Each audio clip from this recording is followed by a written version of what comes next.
Der Dichter Wilhelm von Scholz wurde 70 Jahre alt.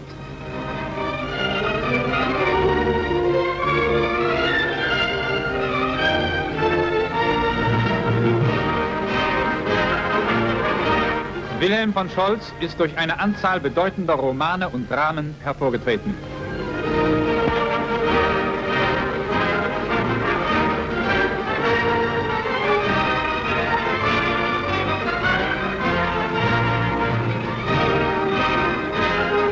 Der Dichter in seinem Arbeitszimmer.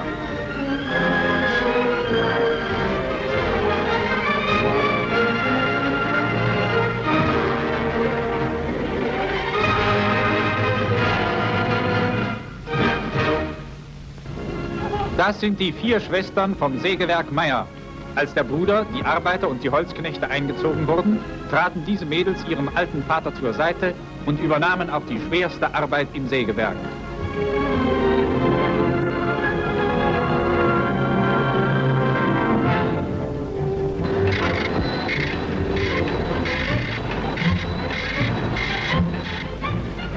Vom frühen Morgen bis zum späten Abend sind sie an den Maschinen und auf dem Holzplatz tätig.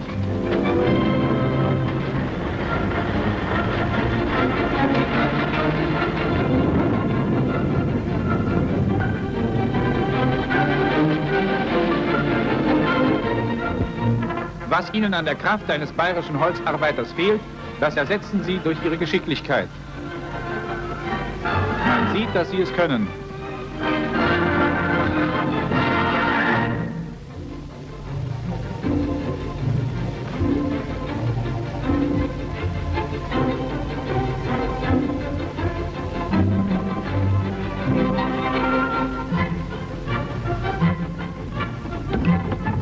Unter ihren Händen ist ein wichtiger Betrieb der deutschen Kriegswirtschaft erhalten geblieben.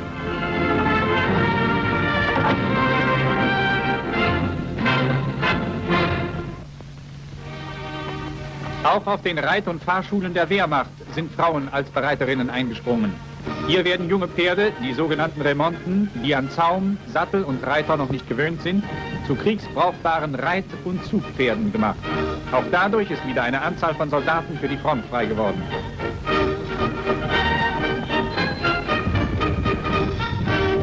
Das Einreiten der Pferde stellt an den Mut, das reiterliche Können und an die körperliche Leistungsfähigkeit der jungen Frauen große Anforderungen. Nach dem Einreiten werden die Remonten an das Gehen im Gespann gewöhnt.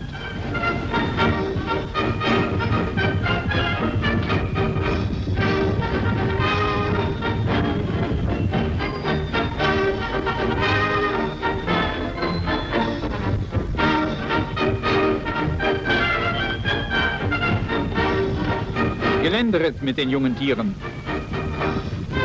Dazu ist äußerste Konzentration notwendig. Ein auffliegender Sperling genügt, die Pferde erschrecken und ausbrechen zu lassen. Der Geländeritt gehört aber auch zu den schönsten Erlebnissen, die diese Arbeit bietet.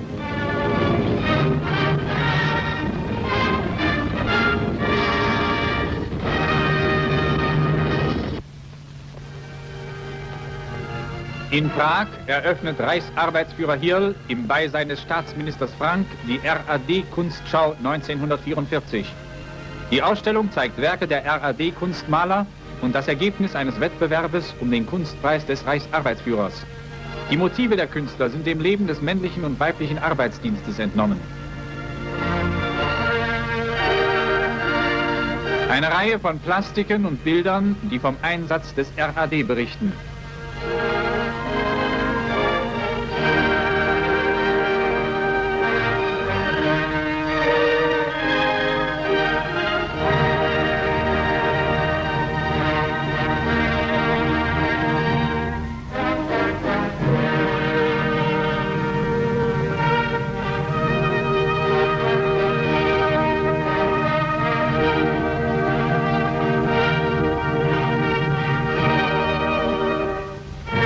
Ritterkreuzträger Oberfeldmeister Fitzner vor den Jahreszeiten von Stübner.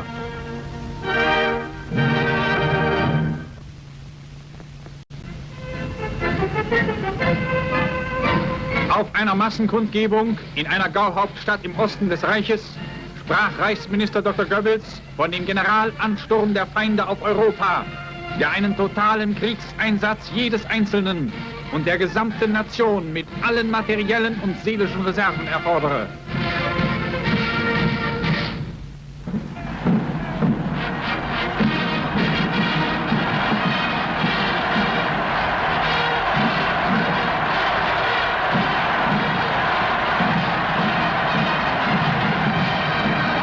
Mit stärkstem Beifall nahmen die Versammelten die Ausführungen des Reichsministers über den Einsatz der neuen deutschen Waffe V1 auf. Ich habe damals nach den schweren Angriffen auf die Reichshauptstadt vom 21. und 22. November in einer am Sonntag darauffolgenden Jugendversammlung in Berlin erklärt, es wird die Stunde kommen, wo wir das den Engländern heimzahlen werden. Die englische Presse hat mich am anderen Tag auf das Massivste angegriffen und die höhnische Frage aufgeworfen, ob die neue Waffe, die ich noch angekündigt hätte, etwa im Propagandaministerium statt im Rüstungsministerium erfunden worden wäre. Ich habe es damals nicht für meine Aufgabe gehalten, die Engländer eines Besseren zu belehren, sondern ich war im Gegenteil der Überzeugung, je länger sie glauben, dass sie nicht kommt, umso besser ist es. Denn die Überraschung ist auch eine Waffe.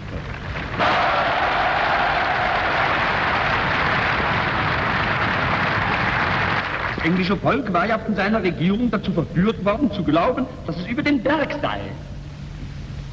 Dass der Sieg nur mal eine Angelegenheit von Tagen oder höchstens Wochen wäre. Wenn also das englische Volk nun plötzlich vor alarmierende neue Tatsachen gestellt wird, so muss ja die englische Regierung versuchen, diese Tatsachen entweder zu verschweigen oder zu beschönigen. Wir gehen noch gar nicht so weit wie die Engländer im August vorigen Jahres, als ich Berlin von Frauen und Kindern evakuierte, zu erklären, dass damit England am Ende sei. Eine Nation ist natürlich nicht am Ende, wenn sie die Hauptstadt von Frauen und Kindern frei macht. Und ich glaube, der Führer hat alles Recht, wenn er sich in dieser entscheidenden Kriegsphase glaubt, blind und vertrauensvoll auf sein Volk verlassen zu können.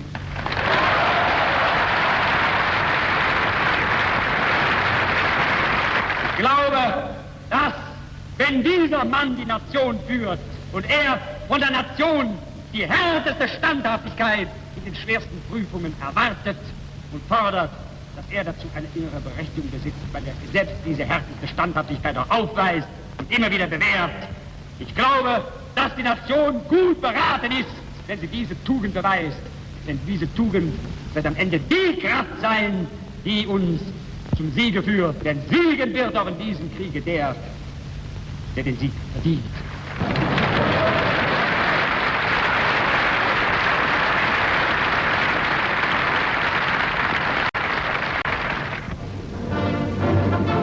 Die deutsch-finnischen Abmachungen, an der durch Jahre bewährten Waffenbrüderschaft bis zum Siege festzuhalten, haben den Plan unserer Gegner, den finnischen Bundesgenossen dem Bolschewismus auszuliefern, zunichte gemacht.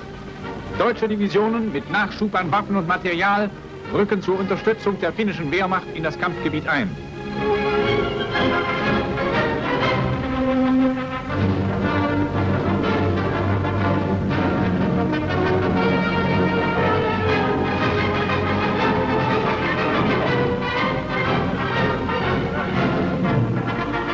Die Waffenbrüder verbindet eine enge Kameradschaft.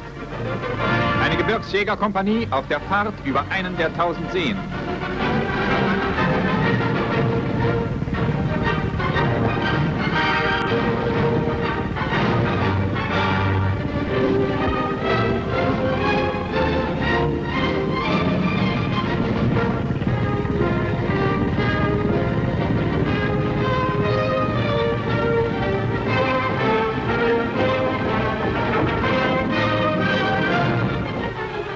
Das ist Teppo, der Soldatenjunge, der seit langem bei einer finnischen Kavallerieeinheit Dienst tut.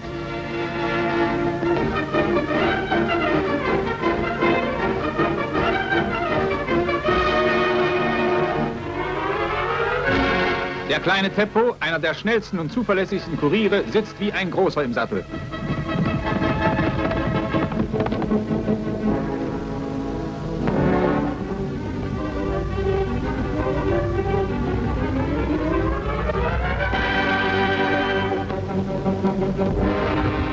In einer Feuerstellung der finnischen Artillerie.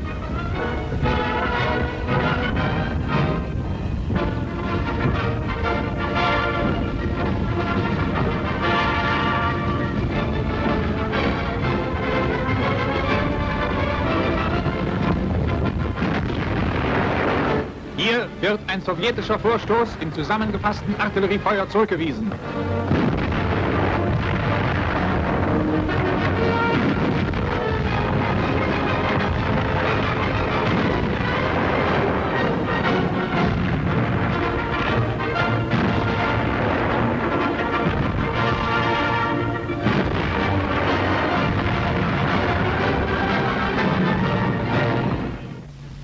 An der Invasionsfront.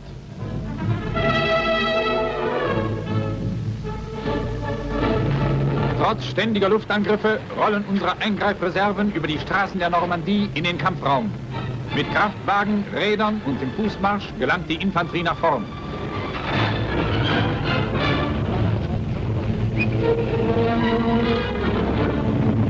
Die Frontzeitung findet reißend Absatz.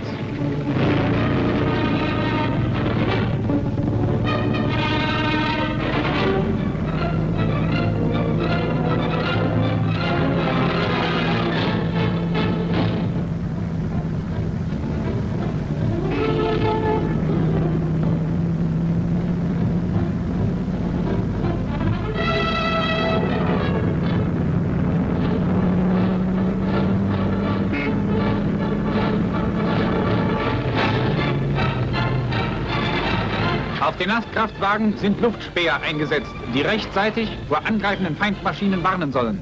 Der Luftspäher hat einen Feindverband gemeldet.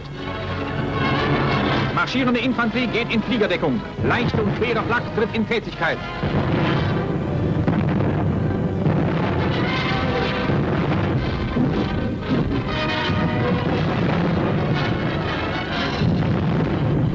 Ein viermotoriger stürzt in die Tiefe.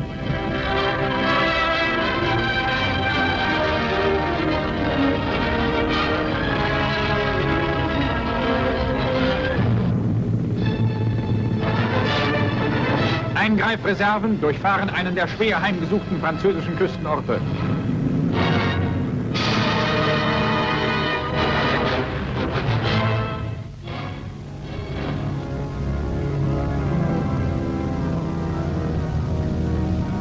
Während einer Rastpause spielt ein deutscher Soldat in einer durch britischen Artilleriebeschuss beschädigten Kirche die Orgel.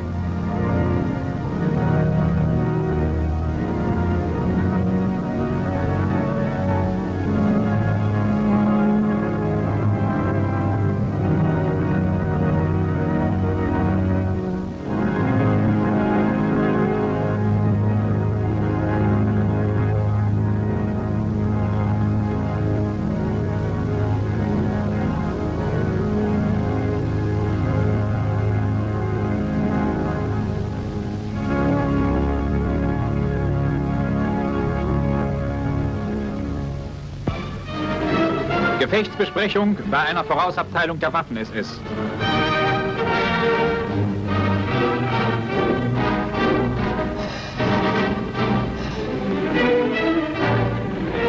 Mit Panzern und Sturmgeschützen auf Selbstfahrlafette nach vorn.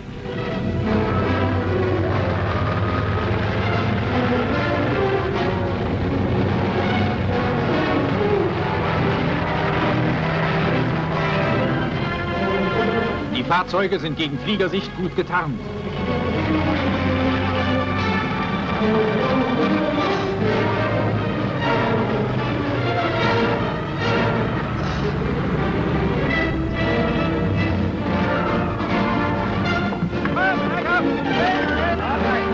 Am Waldrand werden Werfer in Stellung gebracht.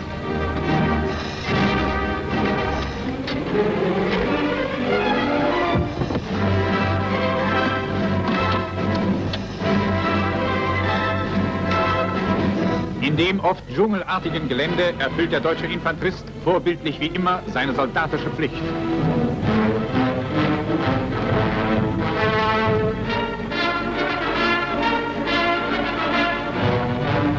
Grenadiere während einer Kampfpause.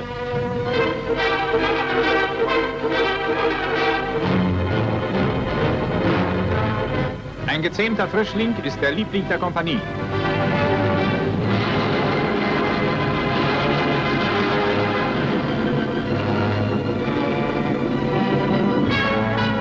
Bei einem der vorgeschobenen Gefechtsvorposten.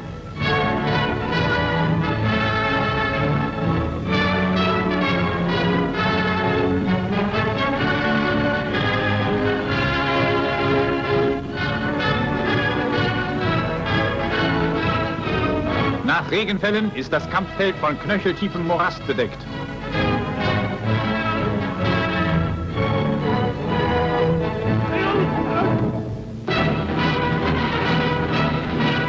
Ein Stoßtrupp der Waffen-SS geht zur Geländeerkundung vor. Ein Baumspäher beobachtet das Unternehmen seiner Kameraden.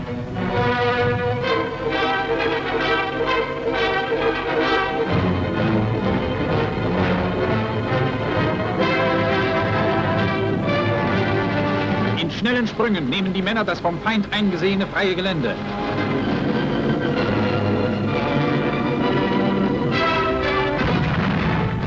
Der Gegner hat unseren Stoßtrupp erkannt und nimmt ihn unter Feuer.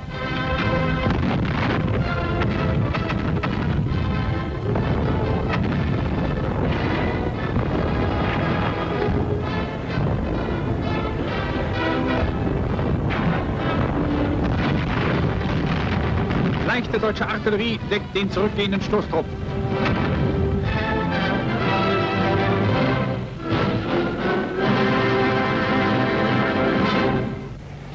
Schwere Panzer werden zu einem Gegenstoß angesetzt.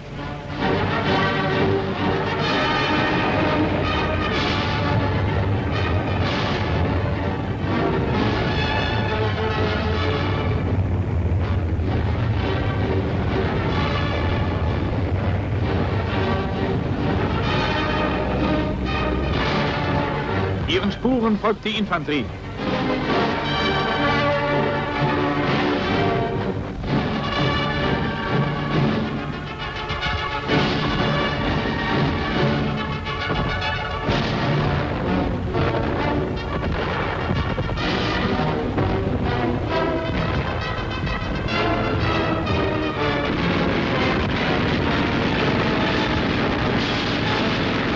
Bereitstellung zum Gegenangriff.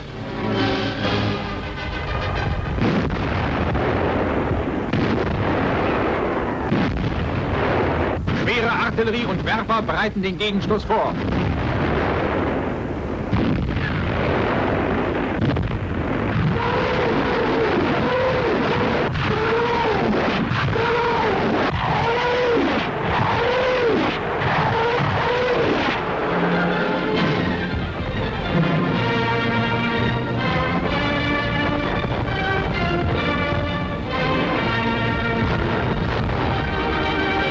Infanterie geht zum Sturm vor. Auch hier ist es zu schweren Zusammenstößen zwischen deutschen und angloamerikanischen Panzern gekommen.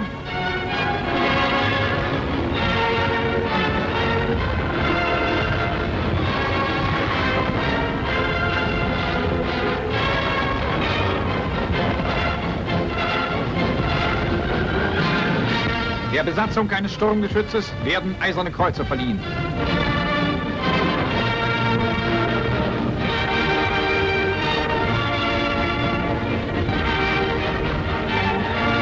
Das ist Ritterkreuzträger Oberleutnant Franz Ludwig, der mit seiner Besatzung an einem Tage 16 englische Panzer abschoss.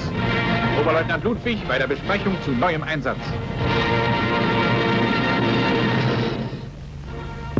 In diesen Räumen der Normandie wechseln die Gefechte im offenen Gelände mit den unsichtbaren Schlachten. Weit auseinandergezogen, im Buschwerk versteckt, liegen sich oft die Gegner gegenüber. Der deutsche Infanterist mit seinen bewährten neuen Waffen ist neben der schweren Panzerabwehr zum Schreck der gegnerischen Kampfwagen geworden. Die englischen Berichterstatter, die die Kampfräume der Normandie als das heißeste Pflaster Frankreichs bezeichnen, ehren damit immer wieder den deutschen Grenadier, der auch einer gewaltigen Steigerung des Materialeinsatzes mit pausenlosem Trommelfeuer nicht unterliegt. Jeder Fußbreit Boden ist in diesen Räumen blutig umstritten. Und nach mehr als 6 Wochen eines erbitterten Ringens sind Engländer und Amerikaner in Frankreich kaum über den Wirkungsbereich ihrer Schiffsgeschütze hinausgekommen.